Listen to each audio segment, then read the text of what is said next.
Welcome to Coffee Connect, everyone. Roddy, I'm your host here.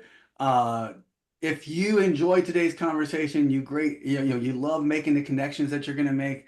Do me a favor, email me at ccinfo@addictedtoconnecting.com. Be happy to add you to the invite list, right? So we can continue to see you and continue to engage with you. If you're looking to check out some of the past episodes and see what else is going on inside of Coffee Connect, right? You can also go to our website, www.addictedtoconnecting.com, and track back to the last 2 years of episodes and go check out some other awesome conversations that we've had in the last 2 years. In March 31st, guys, we had set out to have a goal of 100 new folks attending Coffee Connect in the next year. March 31st is our anniversary. Today we are locked in at 44 so far to date. Well on track to achieve our 100 for the year. We've got a couple new folks on today, and we'll give them an opportunity at some point to introduce themselves to the entire group. So be prepared for that, new folks. But I'll make sure I update the numbers for next week. And so today's conversation, guys, uh, is really about this.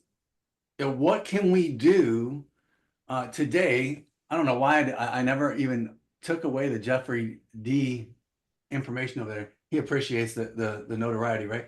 Rodney, I meant to tell you about that.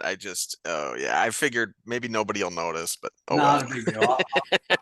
I'll update it before I post it to the website and stuff, but that's okay. Uh, we all know where it came from. Now you guys all know my secret that I just copy and paste stuff instead of doing stuff, right? But this. So we want to talk today about what are the one or two things that we feel give us the most trajectory, right? Our biggest trajectory and momentum towards achieving the goals that we might have in front of us, or overcoming the object or conflict that's in front of us, right? If we're in transition or something like that. And so I love the fact that we all understand that small acts, right, can actually equate to big success. And I brought this back to most of us know the story of Dorothy and the Scarecrow and the Tin Man, right, and the lion. We most of us have heard that story, right? Raise your hand if you haven't heard of the story of the Wizard of Oz, right? And so, in the end, right, as Dorothy goes along the journey, right, she's obviously coming across these new characters and stuff, and along the way, uh, she encourages each one of these characters, right, that hey, if you just go with me, I'm sure, right, the wizard can get you your brain, your heart, your courage, right? And in the end, did the wizard do anything magical, guys? Yeah. The only thing the wizard did, right, was install confidence in each of those individuals that, listen, you've already got the tools that you need to do the things that you need to do. To offer love, to offer wisdom, right? To be brave. You already had it inside of you, right? In fact, if you pay attention to the entire story, right? The Scarecrow needed a brain. He's the first one that Dorothy comes upon, right? And throughout the entire story, the other 118 minutes of the story, right? Or not 118 minutes, hour and 18 minutes of story, right? Because there was a little bit of story happening before they met the Scarecrow, right? 78 minutes left in the story. Most of the solutions that come about throughout the entire journey are the result of Scarecrow saying something, right? Meaning that he had the brain already. He had the wisdom already. He just didn't have the confidence, right? And ironically, anytime they needed somebody to be brave, right, they always threw the lion out in front. I know that because I played the lion in the high school play, right? They always threw the lion out in front because just being a lion projected, right, the power of bravery and everything else. And everyone else that was around might have been too stupid to realize that was the cowardly lion, right? But just by looking at him and going, oh, that's a lion, He's probably brave. He's probably going to eat me. He's probably whatever it is, right? Uh, all of those things already existed in those people. So my question to you is what is the one thing that you feel is missing from you, right? But really isn't, right? You just need to create the habit and conversation with yourself on a more regular basis to say, I am that person. I am a great husband. I am a great advisor. I am a great trainer. I am a great mentor. I am a great coach. I am a great whatever it is. Right. And so today we're going to explore this power of building habits. And listen, at the end of the day, you got to understand that there's going to be a challenge to everybody here. And I'm hoping that every one of you accepts the challenge of being held accountable to what you said you wanted to be, right? And we all understand the power of programming. And I think that just the story of Dorothy and the Wizard of Oz and stuff, right? Really just kind of helps to iterate how powerful programming can be. And if everyone tells us we are worthless, then we are going to believe that we're worthless, especially if we are the first ones in line to tell ourselves that we're worthless, right? But when we start to tell ourselves positive affirmations and we continue to be grateful for all of the things in our life, I think that's when things start to transform, right? That's when things start to look different. That's when things start to take a play for the better, and we can build on that momentum, right? Every minute, every hour, every day of the life that we live, right? And Lamar's here, right? He always talks about, I help people that are what do you use? What's the word you use? I love making win-win connections. You love making win-win connections, but you also talk about helping people that are stuck a lot, Okay. right? And so how often have you felt like you're stuck? Right? How often do you feel like you're just lacking the motivation? You've got low energy, maybe you have no direction, right? Jeff Hexter, when we talk about what is our purpose or what is our elevator pitch, we often talk about what are we wanting to do, who are we wanting to help, right? What problem are we wanting to solve? Those are kind of basic questions we need to be able to answer for ourselves before we can answer them for other people. And uh, there's no doubt in my mind that all of us at some point in time, right, have probably felt much like that car that's sitting there in the mud. Right? We can spin our wheels and it just never goes anywhere. We kick up a bunch of dirt and mud and muck and stuff like that, but it doesn't mean that anything changes. And it's probably not going to change until you find a way to get some leverage underneath of yourself, right? Putting sticks and things like that underneath those tires might just be enough to get that car out of the mud and get it moving again. Right? I speak from experience on that. I've had my trucks stuck several times, right? But we are the same way, guys.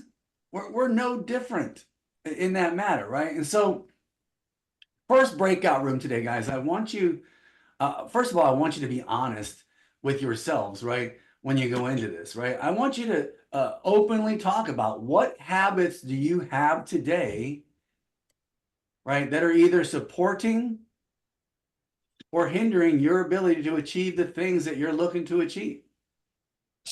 And I say that we got to be honest with ourselves, because if we're just telling ourselves something, right, that really means nothing to us in really changing the way we do things, then the results that we're going to get are going to be nothing, right?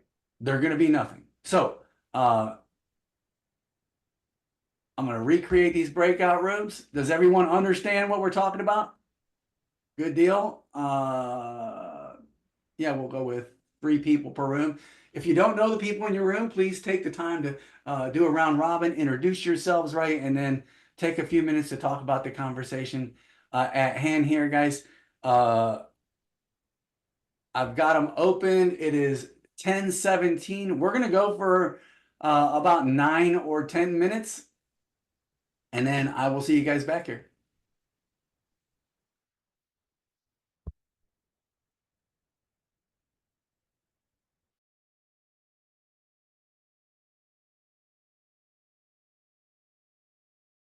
Awesome. So I think we have everybody back, right? I'm curious, you guys don't have to share the specifics of everybody's struggles or opportunities there, right? But what kind of commonalities did you guys hear, if any? None? Lamar's got his hand up. Go ahead, Lamar. Both of my wonderful teammates talked about the challenge of perfectionism and spending all the time dotting the i's, crossing the t's, and getting it there. And they might be missing out on other things. And I'm just maybe by in show of hand, I have a guess that many people in this group either had that issue or have suffered from that issue. I have a comment about that issue. Please. That's something that we've discussed, at least in some of the groups I've used to run, and we would talk about. You have to learn what's good enough. And like, that's really hard when you want something to be perfect, but there's also like, it needs to be good enough to meet whatever the criteria is, right? And you can always continuously improve, which it's hard for me to even stomach sometimes saying that, but there is such a thing as good enough to get it done. Yeah, it's done's better than perfect. Exactly. Yeah, I agree. So that's my 2 cents. Anybody else? One common thing which I found was being on schedule. I just so drift away from the schedule sometimes. That is a problem. I think sometimes for me, some of the things are really close to my heart. I like them, and then I tend to do that thing when in the schedule is telling something else. So. So my question for everyone, right, is we're often our conversations are going into the bigger result things, right? The longer term result or actions or whatever. My question really resides on what about on the front end, right? What are you doing on a daily basis? We got a lot of feedback. Might just be my end. So what are we doing on a daily basis, right? That helps us. Hourly basis. What are you doing when you first wake up, right? What are you doing when you go to bed? And I'll ask Tim to be quiet for a little bit because we got a coach that kind of hits us, like literally probably punches us in the throat on this stuff on a daily and weekly basis, that we don't do it enough, and that's why people are not succeeding, right? But I think so far we're so many times we're looking off into the future going, well, what is this bigger picture item that I need to do, when all of these other things, the smaller things in life, right, are probably the things that mattered more. Does everybody understand what I'm saying there, or catch what I'm putting down, right? I mean, it's easy to look at winning the gold medal and dream about winning the gold medal and everything else, right? But if you're not doing the small things to get up to that point, right, what is the likelihood that you're ever going to win a gold medal? And so I think daily our lives take this same path, right? And at some point we've got to lose enough to realize that we got to do something different or do something alternatively, right, as to what we've been doing. And so the first step I think that we all need to realize sometimes is that we've got to commit to change. And now these are just some quotes here. There's nothing big, right? The one on the right is the one that I think struck me the most, but I think often quotes can help us realize some of the areas in our lives where we've been going wrong or whatever, right? And on the right-hand side there, life will only change when you become more committed to the dreams that you are to comfort dreams, more committed to your dreams than you are to your comfort zone, right? Listen, it's great and nice to do all the easy things in life, but it's not necessarily the easy things that get us to where we want to be. A good man said to me once, a man that I met in one of our networking groups said to me, trying to learn to be comfortable being uncomfortable. Yeah. He said that, and I looked at him and said, where were you 20 years ago? In fact, so much so that in 2 weeks, that's what we're going to talk about, I think, right? Is being comfortable, getting comfortable being uncomfortable. And so Bob may have just, volunteered to speak on that, but we'll get to that. So listen, what some of the conversation that I'm taking today, guys, is coming from a book called Get Your Mojo Back by Tyler Bullock. It's a PDF. I'll drop the PDF in the chat, right? It's easy. It's a pretty easy read.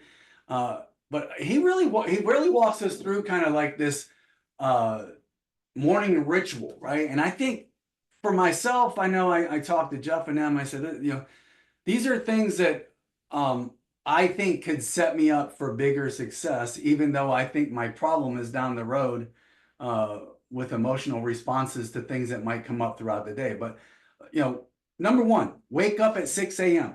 How many of you guys, by show of hands, how many of you guys wake up? We'll say it doesn't have to be 6, but relatively early in the morning on a consistent basis. I'm in that routine now, actually. Last month and a half or so, my body and mind just get me up. I don't need an alarm. Well, here's the cool thing. Once you get used to it, Jeff, you won't ever need that alarm, right?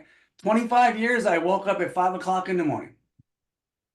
And it didn't matter whether it was a Sunday. I know, and the book itself says you can sleep in on Sundays. I never slept in on Sundays.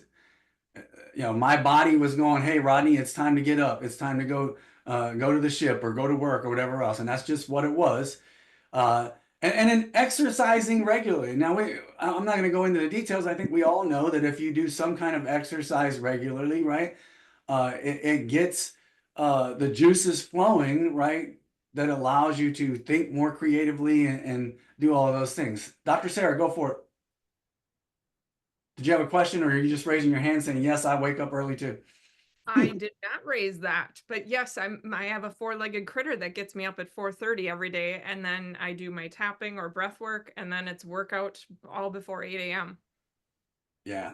Eating healthy, right? I mean, and all these things seem so simple, right? But I think all of these come to play to our biggest proponent. Who do you argue with the most? Who do you argue with the most throughout the day? Myself. Myself. Myself, yeah.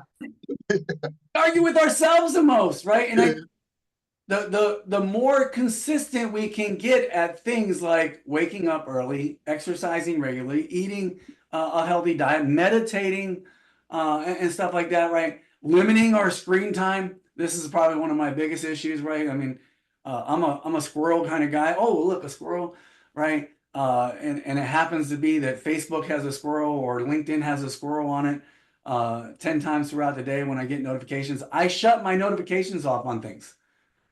And then that gets me in trouble because then somebody does send me a message and I don't ever answer up because I shut my notifications off, right? So it's a dual-edged sword at that point. You have to be able to control your mind and understanding that those things may not be as important to the next thing you're trying to do. Reading for 30 minutes, right? Taking 30 minutes a day to learn something new, read something new, right? Engross yourself in information for 30 minutes. Set daily goals. Maintain a gratitude journal, right? Connect with friends. Reflect on your progress. Number 10 being the most important thing that there is. 9 out of 10 of those things, right? With the exception of number 9, are all mental things, guys, to help build your mental strength inside of you. And I would submit that even number 9 has some form of mental embracement, right? Because social connections is important to us, right? And so we're not going to have time to go through all of these today, but I do want to submit that I think the most important habit that we can all build in ourselves, right, to actually create more success for ourselves on a daily basis is pretty daggum simple, right? And so, to me, basic SEAL training was a lifetime of challenges crammed into 6 months. So here are the 10 lessons I learned from basic SEAL training that hopefully will be of value to you as you move forward in life. Every morning in SEAL training, my instructors, who at the time were all Vietnam veterans, would show up in my barracks room, and the first thing they'd do was inspect my bed. If you did it right, the corners would be square, the covers would be pulled tight, the pillow centered just under the headboard, and the extra blanket folded neatly at the foot of the rack. It was a simple task, mundane at best, but every morning we were required to make our bed to perfection. It seemed a little ridiculous at the time, particularly in light of the fact that we were aspiring to be real warriors, tough, battle-hardened SEALs. But the wisdom of this simple act has been proven to me many times over. If you make your bed every morning, you will have accomplished the first task of the day.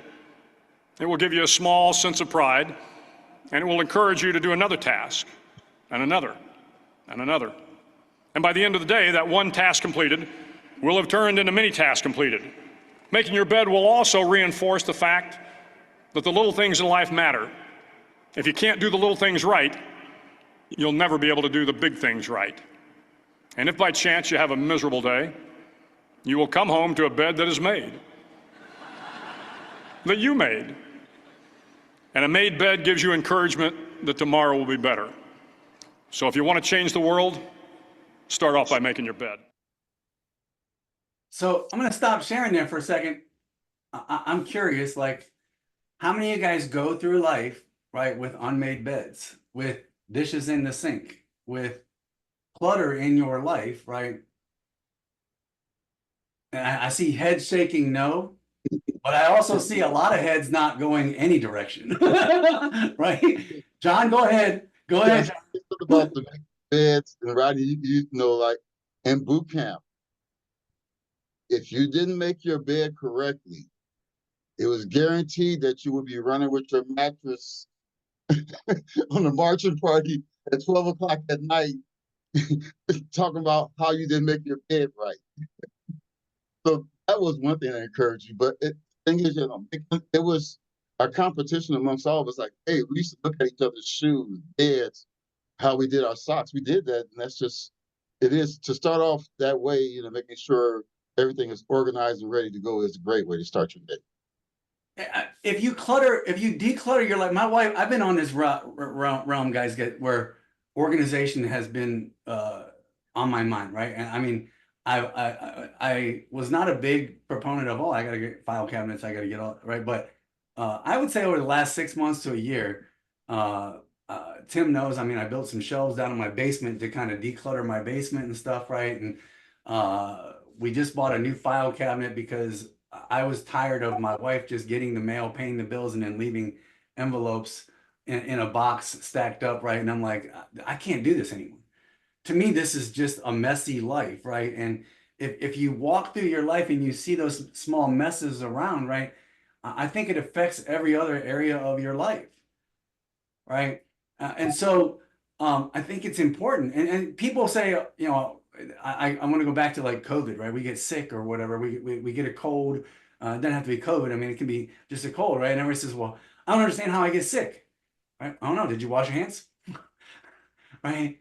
It's a simple task, but did you wash your hands, right? Are you frequent enough in washing your hands and things like that? That especially when you're around groups of people and things like that. Like as a society, we got lazy, right? At that point, and that's why COVID was able to probably take over as much as what it did. But we've got to do the small things, right? We've got to do the small things. Please don't make the shower while it's in you. What? That's just, it's kind of a, yeah, you have to read the whole thing. It doesn't make a ton of sense. I think we've all got to learn, like when we wake up in the morning, that how we do the little things matters, right? And it can affect our psychology, right, throughout the rest of the day as far as how we're going to respond to things. My wife, you know, 7 years ago, guys, is probably when I seen that video for the very first time. And listen, it's a Navy SEAL, and obviously I'm Navy and stuff, and I appreciate that much of it. But it was, I heard that for the first time, probably at one of our trainings, right? I had never seen it before.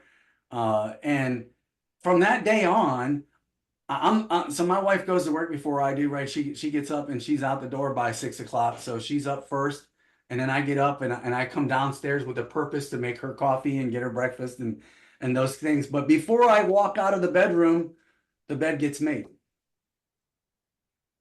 Right. And I think before that, I would come home and however my wife got out of bed, that, you know, nothing against her. That's the way it ended up. Right. She would maybe throw the covers back up over the pillows or something like that, but nothing to the point where the corners were tucked and all that stuff. Right. And I don't say, I'm not saying that to say that I do all of those little things. I don't, because I think sometimes things come along the way and I get to the third or fourth task of the day, and then all of a sudden something gets thrown in my face, and I'm like, oh, I got to go do that because it's a squirrel. Right. And I shared with Jeff earlier that, you know, discipline of schedule was probably my biggest opponent at this point in time. Right. Jeff and Bob and Sandy, who was in my room, I said, discipline of schedule was probably my biggest opponent at this point in time. And if I can just learn how to say no, not just necessarily to people, but the things that appear in front of me sometimes, right? I would be so much further along in my life and in my business and everything else. So today I went, you know, we're going to go to the second breakout room, guys. It's 10:45. How could committing to a new habit for 30 days change your current trajectory, right?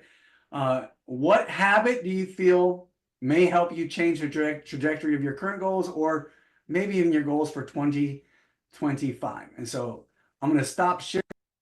It does. It does. It does. It does.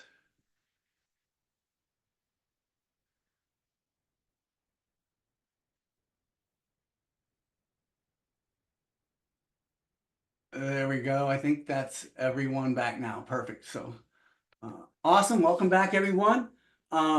So just by show of hands, who was ready to commit? Who's ready to commit to do something? Right? Getting better, doing something, making that habit that's going to create a difference in your business, in your life. Is anybody willing to share what that action is going to be? Stay on the sleep schedule. Or Rita, I just jumped in front of you. My bad. Go for it, Jeff. Go stay on the sleep schedule. Rita, go ahead. I have the same problem as a creative professional. I'm much more likely to be a night owl than an early bird. And that means that being up early, getting some of my business tasks done between, say, 7:30 and 9:30, or even 10 o'clock before all hell breaks loose, I think would make a massive difference in me having consistent marketing, social media, networking, all of my business tasks that aren't actual design related things. It's a real problem for me, and I would much prefer a little more sleep sometimes. And that's hard to do when work and the bedroom's right there, right? It's all in one space. So yeah, that to me is a real, that could be a huge change for me to commit to that. Perfect. Perfect. Anybody else? And I share with them that, you know, discipline, the schedule was the big thing for me. And I felt like, you know, definitely before COVID, there was some, I was going into the office. I was pretty consistent about getting my 5 or 6 appointments, maybe even more than that, set on a daily basis, right? And then all of a sudden COVID hit, and I went to an electronic calendar versus a paper planner, and things like that. And I think that shook me up a little bit, right? And got me off track. And so really trying to reset my foundation here in the next 30 days so I can get back to doing the things that I need to do. If anybody else is willing to share, by all means, let's put those things in the chat. This is what I want to encourage everyone to do, right? In our breakfast meeting, we incorporated this thing called a nonprofit victory. Nonprofit victory, meaning that we are going to talk about something that occurred in our life today that was a victory in our minds, right? But not necessarily equated to making a bunch of money or anything like that. And so today, right, my nonprofit victory, it may look something like, hey, I was able to stick to my schedule up until 2 o'clock today before I let some distraction come in, right? And that just means tomorrow I need to shoot for 3 o'clock or 4 o'clock, or 5 o'clock, right? And try and progress that to where I can get through an entire day, keeping my schedule on a consistent basis, and hopefully do that for consecutive days. Because if I can do that for 30 days, right, at that point, the habit's pretty close to being formed and ingrained in me that it shouldn't go back to being what it was. Does that make sense? So I want to encourage everyone to, if you're not on the Coffee Connect LinkedIn page, please request to join that, and then we'll let you in, and we can just create conversations around helping to hold each other accountable to the things that we're hoping to accomplish. Does that make sense, everyone? Mhm. So let's wrap up with this, guys. We all get pulled in probably 20 or 30 different directions in life, whether we're husbands, advisors, mentors, sons, dads, wives, all of those things come into play, guys, in possibly distracting us from the goals. And our life may look very much like this crazy piece of pie that I got up here, right? But in reality, what we want is for all of that stuff to harmonize and be one continuous circle, because we know that our work does affect our family does affect our spiritual life does affect our physicality and things like that. And so I think firmly that if we can all find a way, right, to commit to making one change. It doesn't have to be all 10 habits or a habit that you figured is the distracting piece in your life right now, right? But make a change, make a commitment to that change, right? And then share that daily victory on LinkedIn Coffee Connect page so we can help hold each other accountable, guys. And I hope everyone can take that to heart and hopefully make the changes you need, right, to stay consistent in your job transition, in your giving back time of your life, or your mentorship and coaching opportunities that you have in front of you. And so today is about invoking that personal growth, hopefully upon you. Next week, we're going to talk about that getting comfortable being uncomfortable piece of that, because I think that's another big phase of this. This next week, everyone might find themselves going, I can commit, right? But day 3 is going to come and you're going to be like, man, I don't know if I can do this anymore. And day 5 is going to come and you're going to be like, yeah, I just don't think this is working, right? But hopefully by day 7, we're meeting back together next week and we're talking about how you need to get used to being comfortable in your uncomfortable skin, right? Hopefully the words that we spoke, the things that you heard today, right, made an impact on you, got you thinking about how you can change things. And more importantly, hopefully you learned something that can go out and help you change someone else's life. Go out there, have a great week, everybody. And remember, I love you. Love you guys. Yeah. Have a great Tuesday. you. Enjoy the rest of your week. Thank you, friends. Thank you Thanks, so guys. much.